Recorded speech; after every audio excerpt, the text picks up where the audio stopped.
Hey everybody, good morning. How is everyone? Fertility Coach here, Charlotte.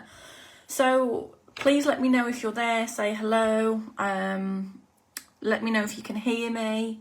I know I had a blind panic last week that someone was like, can you hear? And I was like, no. But I think you could. I think it might have just been that one person. So let me know if you can hear me. Let me know you're there. I can see some people starting to come on now. So first and foremost, I apologise if my 5-year-old comes running in. She's getting a little fed up of lockdown, I think, as we all are. So yeah, she may just come wandering in. Today I'm going to talk about miscarriage very, very briefly. Obviously, it's something that can be spoken about in so much detail, and if you do have any questions specifically, then fire them in the comments, or feel free to message me directly or message and pop your question through.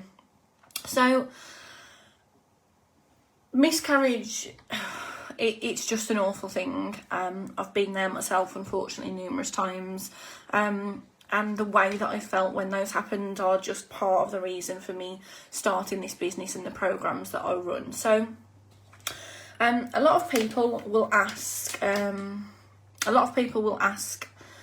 you know, not so much how do I know I'm having a miscarriage, because most women will identify having a miscarriage by bleeding. Unfortunately, sometimes it can be that you find out that you were even pregnant by having a miscarriage because you know that the bleeding is heavier or at the wrong time. So the first thing I want to say is don't underestimate your understanding of your body.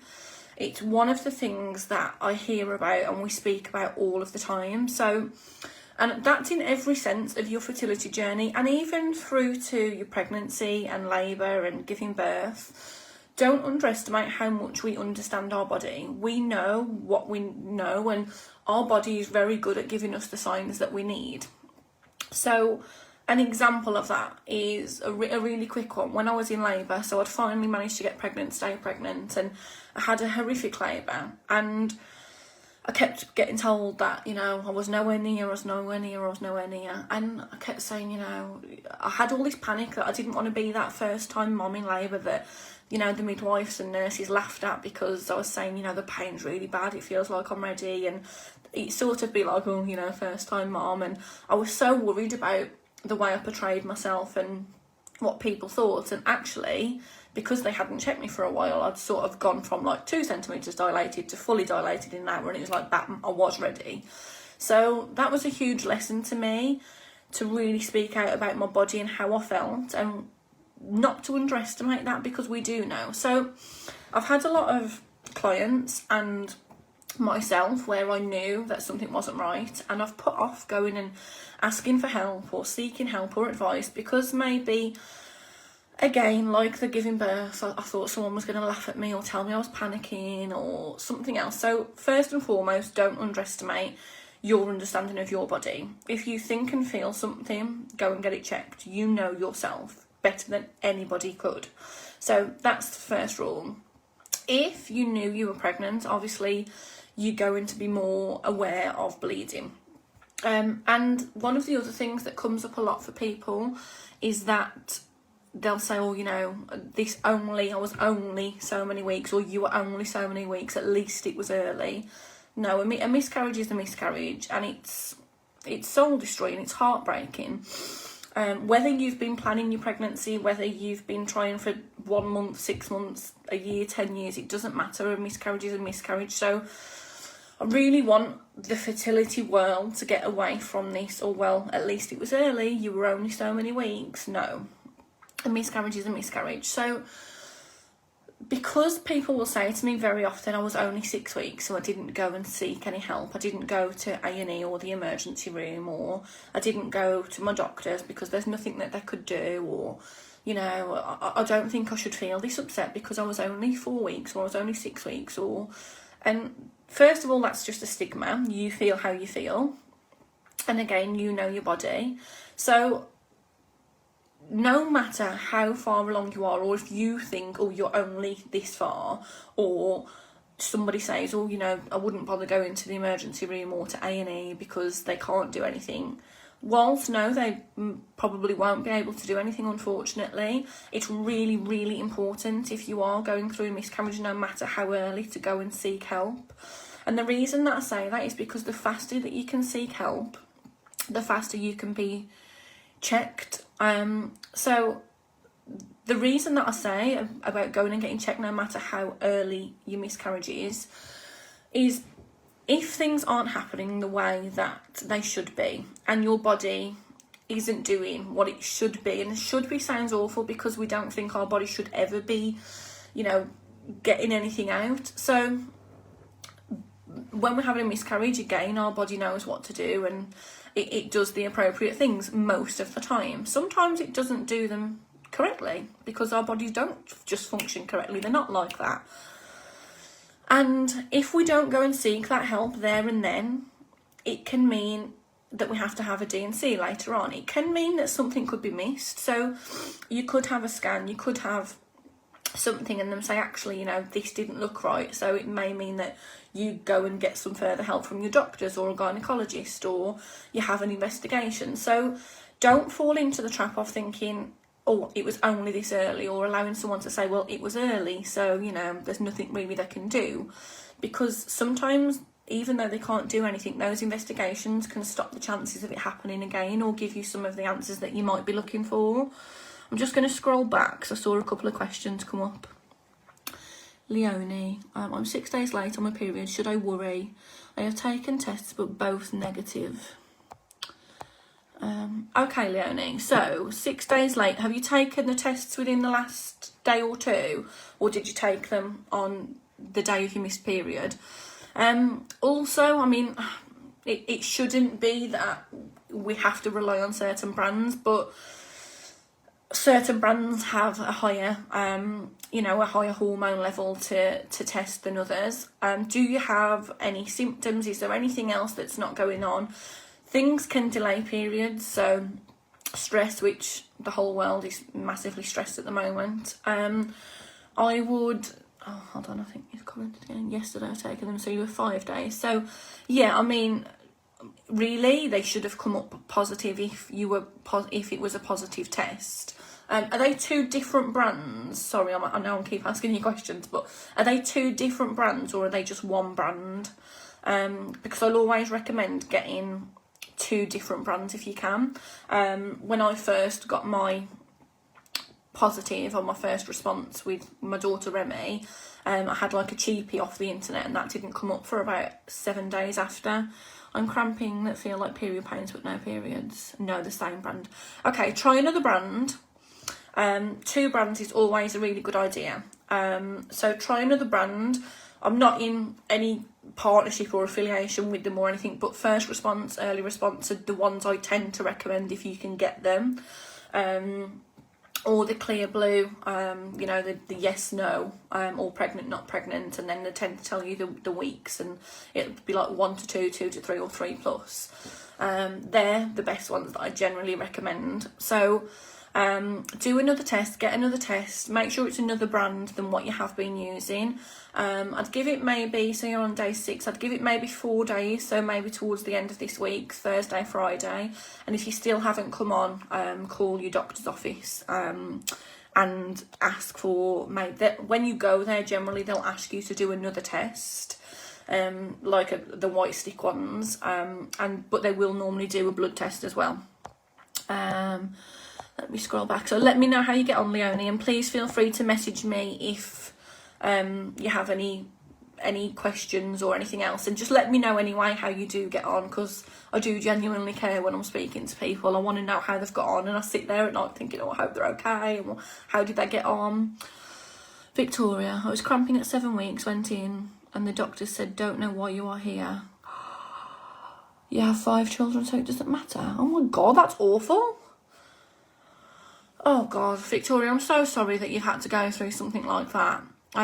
This is what I was on about at the beginning of the live, that this attitude and this opinion that people think that, oh, it's early, so it doesn't matter, or oh, you've got another child, so it doesn't matter. the ignorance, and I am going to be a bit bold and say the ignorance of some people with it is really hard to take, and it's a really bitter pill to swallow. And we have this a lot with secondary infertility, because people will say, oh, well, you've got one, what's the problem? Or, you know, when someone has a miscarriage and they've already got a child, it's assumed that it should be okay. It's not okay. So I am really sorry that you've had to go through that, Victoria. Are you trying again? And did you have any, like, have you had any follow-ups from that? Is everything okay? Let me know how you're getting on.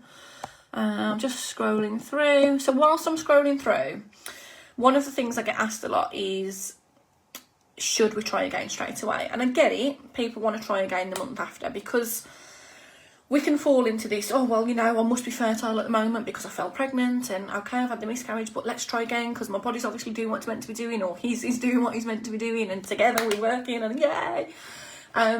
But it's completely down to you. No one can tell you right and wrong. My personal advice that I give people that I work with independently is to wait a couple of months. And the reason for that, well, there's multiple reasons. Number one, mentally, we've got to be able to digest what we've just gone through, whether it be an early miscarriage or late. It doesn't matter. We've gone through that loss, and we go through that feeling of missing and that being heartbroken for something that we nearly had and we haven't, and we know we're not going to have. And I don't know a woman who's had a miscarriage and hasn't worked out when they would have been due, and their first birthdays and second birthdays. So it's something that stays with us. So mentally, we need to be able to digest, understand as much as we can, and sometimes, really frustratingly, we won't be able to understand everything because sometimes there isn't an answer.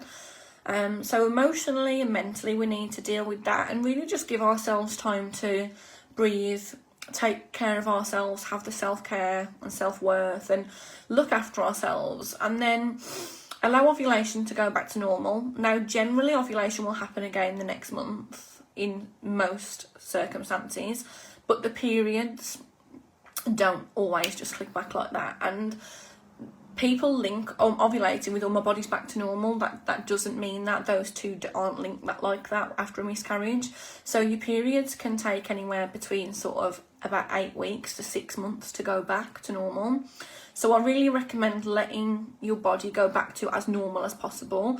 When you start to see your periods going back into some sort of cycle and some sort of routine, and you know that you're ovulating again, then I recommend trying. Now, people will then say, well, what we meant to do in the meantime? I will always recommend condoms. Really easy to get, really easy to stop. They're not going to affect your hormones. You're not putting anything into your body that's going to affect your cycle again and disrupt that, because it's already been through enough disruption. So if you want to try again the next month, that's down to you. Do what you want to do, but make sure that you look after yourself as much as possible, physically, mentally and emotionally. Right, let me scroll back. I think there's a few more. I've got that one. Yesterday, yeah. Question from Facebook. We've been trying for baby number 2 for 15 months. Oh, sorry, I'm just expanding it. We have been attending a private hospital as the wait times have increased during COVID with NHS. During my consultation, I had a scan on my ovaries which showed a cyst 8 centimetres in size. The gynaecologist has said I had an ovulation problem unrelated to cyst and would need to start hormone medication called Clomid yet. But because he found a large cyst in early November, he said he couldn't start me on Clomid as there a risk of torsion due to the size of the cyst, which could be my tube to twist and cut off blood supply. Due to the cost to have this removed privately, it's really just a waiting game for the cyst to either burst or seen on the NHS. Do you have any advice? Okay, so first of all, I'm sorry, COVID is hugely affecting so many people all over the world with their cycles and getting medication and getting their appointments. So the one positive, I'm really trying to take a positive out of it, is that you know what the problem is and what the diagnosis is. The frustrating thing then is, well, okay, I know what it is, but we can't do anything about it because I know it's not a cheap process to have these things done on the NHS. Clomid, so I'm assuming it's your ovulation levels that are probably low if you're being prescribed Clomid. I had Clomid, and generally they'll prescribe it for around 3 months. Sometimes when you go back they'll give you a second prescription, but there's normally a gap in between. It really depends on your GP. So Clomid is great. There's a lot of success stories on Clomid because it really does like your hormone levels. Be aware of your hormones. First month I was fine. The second and third month I wanted to rip my husband's head off. So be aware of that, and it can have quite a tiring effect on you. Let's see. Let's just go back. I just want to go back over the question, make sure I haven't missed anything, and then I'll okay. So are you ovulating at all? If so, that's great. And I'm assuming, are you tracking your ovulation? If you're not tracking ovulation, track it. If you are ovulating, great, keep on trying. Don't let it disrupt you to the point where you think, oh, it's just not worth trying anymore, because that's what a lot of people will do. And I hold my hands up, I fell into that trap a few times, albeit mine was endometriosis mainly. But don't let it put you into the trap of, well, there's no point trying, because there is, things happen. And oh man, the amount of people I've worked with and known that have been told that it's never going to happen and they might as well give up, and then it's happened. So don't let it put you into that box and make you feel completely deflated, although I know that's really hard. So keep on trying. If you're not tracking ovulation, track it. Unfortunately, it is going to be a waiting game for the cyst. There are things that you can do to help your ovulation naturally, mainly diet related. So a really quick overview, but feel free to message me privately if you want to. So on Facebook I'm the Fertility Coach, and on Instagram I'm Fertility Coach UK. So please feel free to message me privately. Obviously it's confidential. So real brief things of what you can do diet wise for your ovulation. Avoid anything as much as possible that's pre-packaged or pre-processed.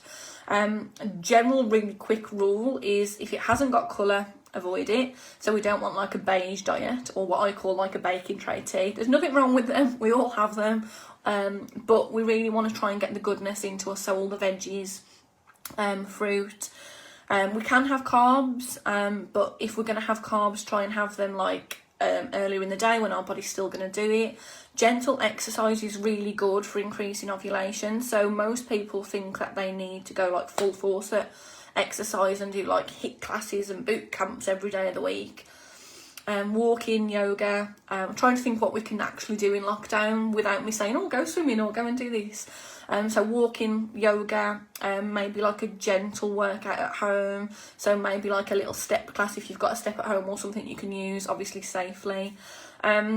So that's a really quick view, but feel free to message me, and I don't mind helping at all with how we can probably increase ovulation naturally with food. But unfortunately, with regards to the cyst and the Clomid, it is going to be a waiting game because they won't prescribe it any earlier. Okay, let's keep going. I know there's a couple more.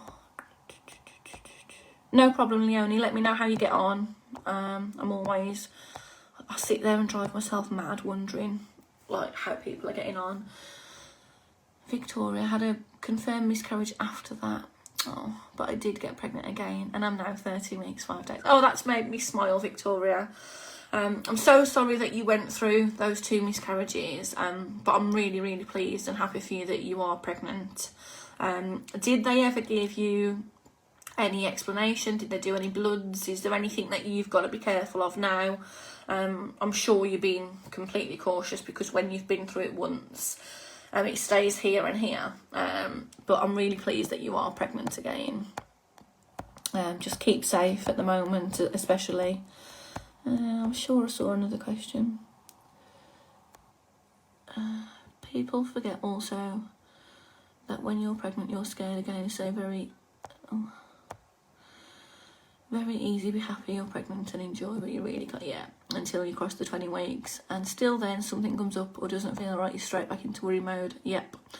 I had 2 miscarriages when I was younger and 3 healthy kids now, but people seem to forget these things. Every pregnancy I was scared. People around you look at you like you're weird. Miriam, I hope I've pronounced that right. Absolutely bang on the nail with that, 100%. People are like, oh, well, you're pregnant now, so forget it. You don't forget it. And if you follow me on my own social media, you'll know that I talk about the worry transferring from getting pregnant to staying pregnant to being pregnant to, oh my God, what am I going to do? What if I don't know what to do and I'm going to be a terrible mom and I've got to give birth now? I've never done that before if you're a first time mom, or even if you're not. Like, I've done it before and I would still be scared because it wasn't a good experience. And I've got to be the perfect mom and I need to be Mary Poppins mom. And oh my God. So the worry just goes forward and goes forward. And I always talk about, maybe naively, I expected this switch that everything was going to be like, ta-da, back to normal. And it's not. So, yeah. But a lot of people will say, well, you know, I'll relax when I'm 12 weeks, I'll relax when I'm 16 weeks, I'll relax when I'm 20 weeks. And if people are saying that, please just respect them. It's how they feel. In all honesty, I never even said any of that because I knew it wasn't going to happen for me. We'd had miscarriages, we'd had failed IVF cycles. And I used to say, my standard response was, I'll be happy when baby's here, I'm holding it and it's happy and healthy. And people would be like, oh, but you're not going to enjoy your pregnancy. And it's awful to say, but no, I didn't. I was an absolute anxious mess the whole time. Any twinge or pain or sickness or anything. And at 28 weeks, I had a huge bleed. And luckily, you know, everything was okay. Remy was actually late. But I remember sitting at the hospital and it was by the Christmas, and my husband, God love him, you know, he'd never had a child before, and he was like, are they going to bring the baby now? And I was like, well, if they can't stop the bleed, then yeah. So the worry doesn't just switch off ever. And it never goes away. And even when I gave birth, they had to take Remy off, and she wasn't well because she got stuck because they hadn't listened to me. I was telling them I was ready. And it got left, and we had forceps, we had suction, we had everything, and I had an emergency cesarean, which still went wrong. And I didn't get that perfect moment. So all the things I'd said, I'll be happy when, that never even happened. So we have to be like... We have to be aware. There's no point saying, oh, you know, I'm just really relaxed, I'm really chilled. And if you are, that's absolutely amazing. But it's some of the stuff that we work on a lot in the Calm Conception programme I do and I created, that we've got to be aware and be able to understand that when these things come up, how we actually deal with them. So yeah, you've absolutely hit the nail on the head there. Danielle, hi there. Let me just expand this. I've had 6 recurring miscarriages, gestation got lower each time, had tests and everything showed it's fine. It hurts a lot, especially when doctors didn't help. And then my husband and I had time apart due to non-communication. As neither of us could talk about our losses, we gave up and said we were thankful to have our little girl. 1 year after our loss, we fell pregnant. Oh, Danielle, I'm so sorry to hear that you've been through that. It is really hard on both parties. My husband and I split up for 6 months because of the non-communication. We didn't know how to deal with it. We butted heads about it. Sorry, this is my little girl. We butted heads about it. We couldn't communicate. I was angry at him because he didn't seem as annoyed and frustrated and angry as me, but reality was he was trying to be the strong one. So I'm so sorry that you've been through that. It does feel a lot of the time like we're just not getting any help at all. But yeah, it is really hard on communication, and I think that's where there's got to be more help. And when I talk about communication in my programme, we talk about the way we communicate with ourselves as well, because what we think, we feel, and what, you know, the way we talk to ourselves makes a huge difference. So I am glad you've got your little girl, but don't let somebody talk to you and take that pain away from you and the things you've gone through and your hurt and heartbreak, because it does hurt. And whether you've got your child or not, it's not there to be taken away. Danielle, 34 weeks, that's great. Let's just see, I think there's some more questions. Miriam, and for some people that really keeps having, my mum had 14 in total, and so I wanted 9 before she had me. Wow, yeah, it's a lot. I do know of people that have had 10 plus miscarriages and got to the stage where they just don't think that they can carry on physically, mentally, emotionally, you know, within their marriage. So yeah, wow, it is so hard. And the thing that gets me is when people go, oh, you know, it's so common. Well, don't downplay it like that. Unfortunately, it is something that happens to a lot of people, but when you're going through that miscarriage, I can guarantee you it doesn't feel like it's something that's so common. Let's carry on scrolling because I'm sure I've seen a question from a Facebook fan. Me and my husband have just had a little boy, just turned 2. Sadly, we had an ectopic pregnancy last year and I lost one of my tubes. He wants to try again naturally and I would like to adopt instead, as I could have died and there's a higher risk of me having another ectopic. I would love it nothing more than having a second child for our family, and I wouldn't feel differently for an adopted child. Okay, for 9 months. He says he would look into adoption if we'd been trying for a while and didn't get anywhere, or if we couldn't conceive. I feel like we cannot agree. I don't really know where to go from here. Yeah, that's a hard question. So, again, if you want to speak to me directly, obviously all my information is here. So, it's really hard when one of you wants one thing and one of you wants another. And then also something to think about is further down the line. And I say this because when I had Remy in 2015... Hold on. Yes, Remy? Do you know where my crayons are? In your bedroom. So, where's my crayons? So, when I had Remy in 2015... I had a really traumatic experience with the birth and I was adamant that there wasn't going to be any more. My husband was adamant the whole time I was pregnant that there would be, and it became, you know, a bit of a joke and we made light-hearted fun of it. And I never thought about wanting any more children. I'd sort of been like, yeah, okay, we've got what we wished for, you know. And then Remy's 6 in April, and a couple of years ago I was like, oh, you know, I'd really like to try again. And I actually had a miscarriage last October, and it really made me realise again that I wish I'd have done it sooner. So whilst at the time of you butting heads you're adamant on your part and your partner and your husband's adamant on his part, think about the long term as well. So the trauma from your having your tube removed and nearly dying will certainly be here and here.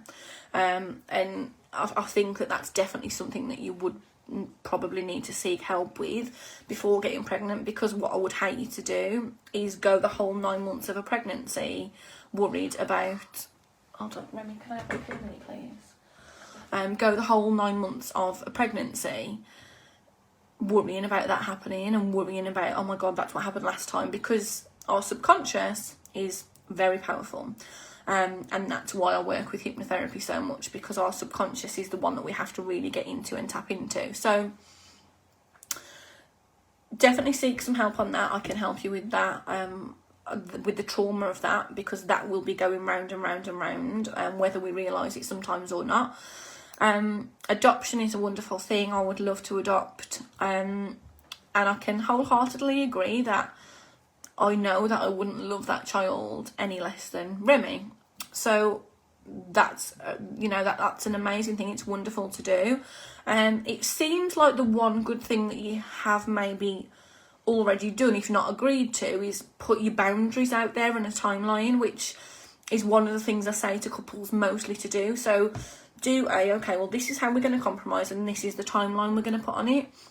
So I know maybe you haven't agreed to it, but there is almost a compromise and a timeline there. So maybe it's just you tweaking that a little bit more. And it really depends on if you are happy to try again, or maybe go and seek help. And I'm happy to help with the hypnotherapy because of the birth and the trauma and what you've been through. Because maybe have that and then have the discussion again and see how you feel then.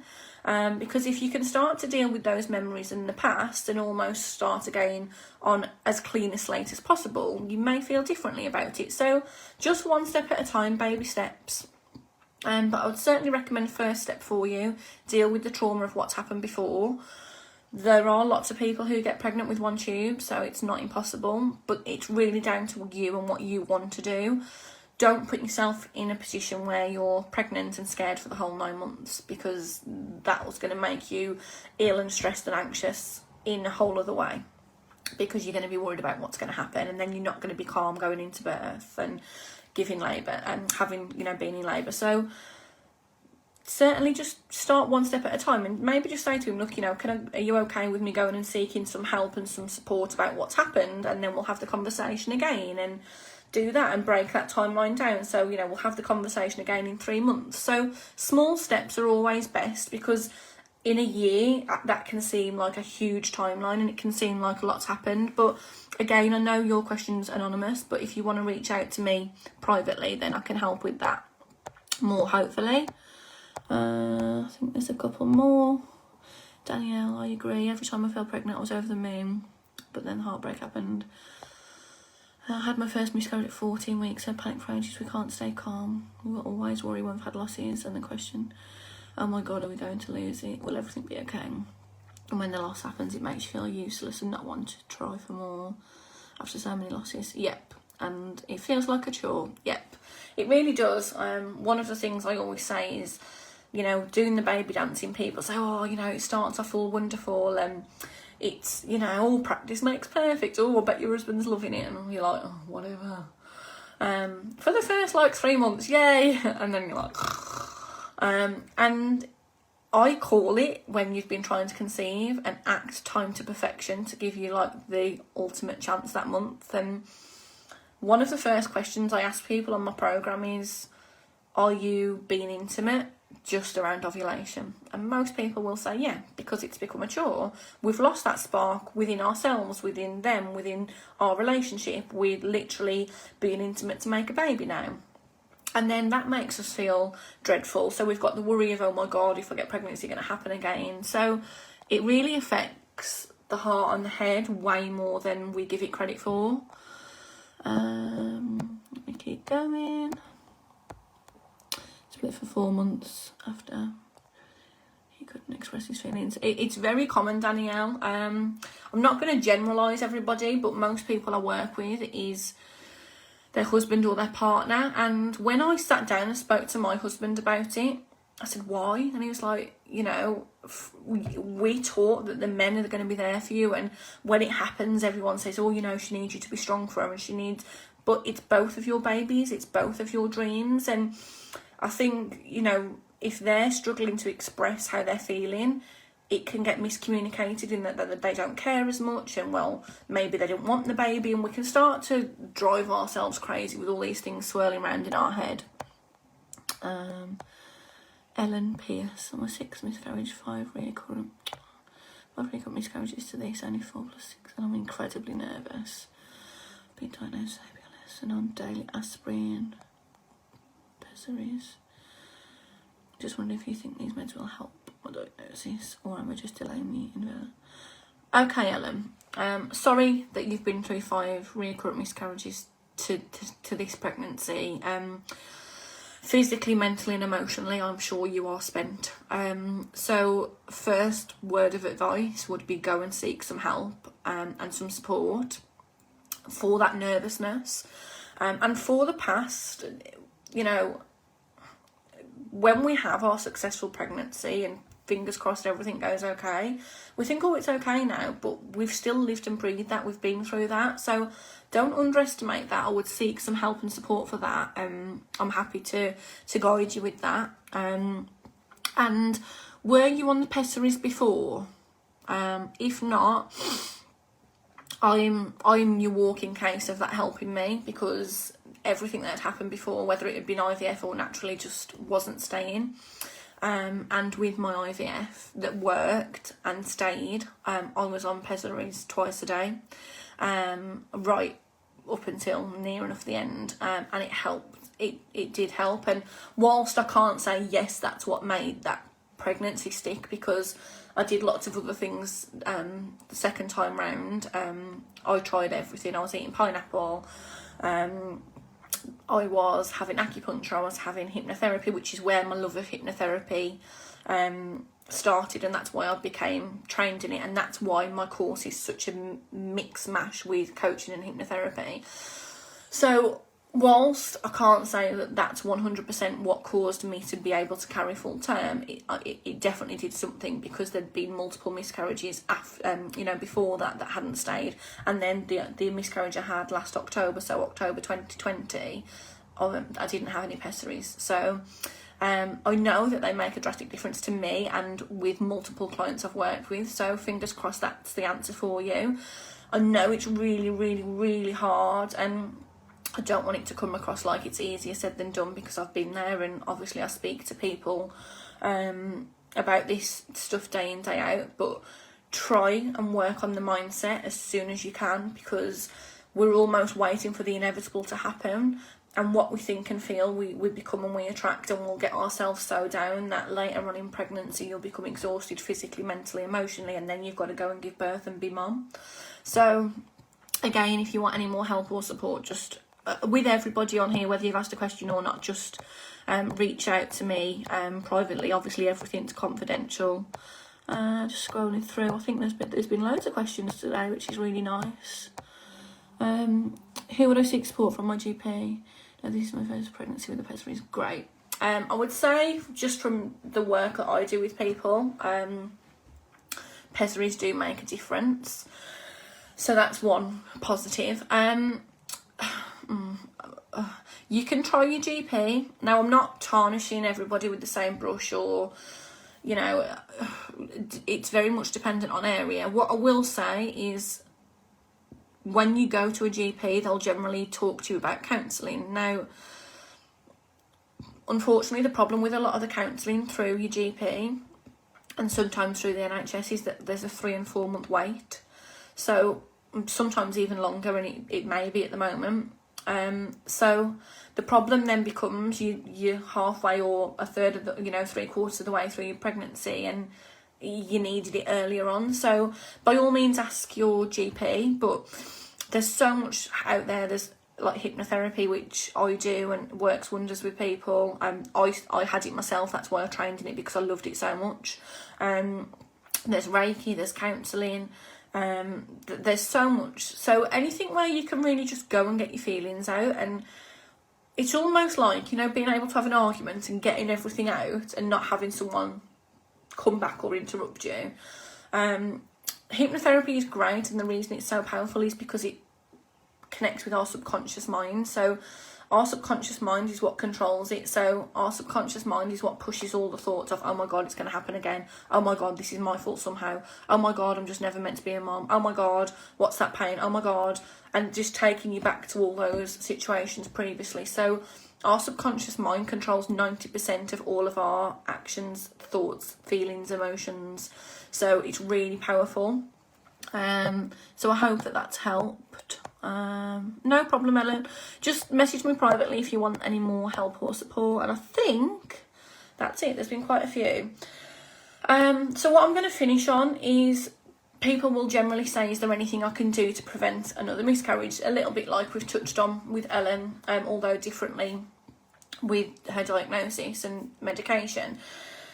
The simple answer, and unfortunately the heartbreaking answer, is that standardly there isn't much we can do. But what we can do is put ourselves into the best possible place, physically, mentally, emotionally. So the emotion and the mental state of things often gets ignored, unfortunately. And I'm hugely passionate about that, to the point I nearly just swore. I'm hugely passionate about that. It gets ignored a lot, and it's almost as if we shouldn't feel that. And, oh, it happens, oh, it's so common, it happens to loads of people. No, we need to deal with what's happening to us, to our story, our journey, our emotions, our experience, what that does to our relationship, my body, my self-confidence, my self-worth, because you've got to think about you and your situation. So go and see what you can do to help you and your mindset. So if you've been through some trauma, definitely do some work on that. And that can just be, if you're in tune with your own thoughts, just really starting to get to grips with that. It can be hypnotherapy, meditation, Reiki, acupuncture, massage, anything that you can do to really bring yourself down, because generally when we're down, our thoughts will start to come and our feelings. It's just about then knowing how we deal with them, because otherwise we have like this tidal wave of emotion and thoughts and, you know, these moments where things start to happen, but then we don't know what to do with them. Which again is why I talk so much about hypnotherapy, because we don't need to know what to do with it, because our subconscious mind tells us what to do with it. So it's almost pulling all the little bits out and then feeding us back the answers. So go and seek some help with how you feel mentally and emotionally. And physically, we can do some gentle exercise. You know, we can fall into the trap of when we've had a miscarriage, whether it be no matter how early or late, or what your experience was like, of thinking I need complete rest. So don't go and go full hog at a boot camp or something when you're pregnant. Do just be gentle on yourself. So just a 15-minute walk, or you know, a leisurely walk around somewhere you enjoy. Just making yourself feel much calmer. Something like your diet will make a huge difference to energy levels. So I talk a lot about food and the effect that can have. And I'm not, if you follow me, you'll know that I'm not like just eat salad leaves and drink water for the rest of your life if you want to get pregnant.